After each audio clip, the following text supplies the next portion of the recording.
సర్పంచ్ సాబ్ సర్పంచ్ సాబ్ ఊరు మొత్తం అంటారు సర్పంచ్ అయితే మరి ఏమ్రా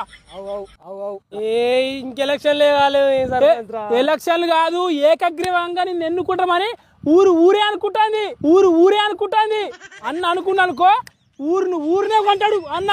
నేనైతే 4 ఓట్లు కూర్తా నువ్వురా. నేను 5 నా తరపు ఒరే మీకు ఉండేది ఒకటి కదరా, ఒక్కటి కాదు. నేనైతే అంగి మార్చుకుంటా, పాయింట్ మార్చుకుంటా, నీ కోసం తిక్కలేస్తే లేడీ గెటప్ కూడా వేసుకొని ఓటు కూర్తా. నువ్వు విన్నుగా అవన్నీ గంతే. ఇంత ప్రేమ ఎందుకురా? ప్రేమ కాదు, నువ్వు ఆరాంసే ఊరుకు సేవ చేయాలన్నా. సరే మరి ఏమన్నా చెప్పురే అన్న. నువ్వు మాకు తాగిపించలేదు అన్న. నీ లెవెల్ ఏంది? నువ్వు పెద్ద పెద్దలతో తాగుతావన్నా. ఎందుకన్నా అద్దులే అన్న. నా కోసం తాగుర్రి. మేమిద్దరం ఉన్నామన్నా 4 ఫుల్ బాటిల్ చాలన్నా, సరిపోతుంది. ఎక్కువ అయిపోతుంది మాకు చూడన్న.